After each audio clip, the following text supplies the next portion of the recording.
السلام علیکم۔ آج ہماری کہانی ہے لونا اور جادوئی کتابوں کی لائبریری۔ ایک دفعہ کا ذکر ہے، پہاڑوں کے درمیان ایک چھوٹے سے گاؤں میں لونا نامی ایک لڑکی رہتی تھی جسے کتابیں پڑھنے کا شوق تھا۔ لیکن یہ کتابیں عام نہیں تھیں، یہ جادوئی کتابیں ایک خفیہ لائبریری میں تھیں جو صرف مکمل چاند کی رات میں ظاہر ہوتی تھیں۔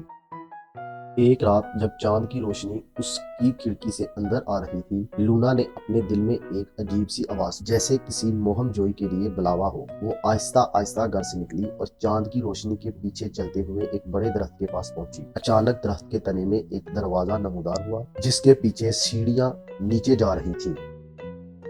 سیڑھیوں کے آخر میں لونا ایک لائبریری میں پہنچی جس میں کتابیں چمک رہی تھیں۔ ہر کتاب الگ تھی، کچھ کتابیں اڑ رہی تھیں، کچھ بہت چھوٹی تھی اور کچھ اس جتنی بڑی تھی۔ ایک پرانا لائبریرین جس کی لمبی سفید داڑھی تھی اور آنکھوں میں چمک نمودار ہوا اور بولا، خوش آمدید لونا، اس لائبریری کی ہر کتاب میں ایک راز ہے، لیکن آج کی رات تم صرف ایک کتاب منتخب کر سکتی ہو۔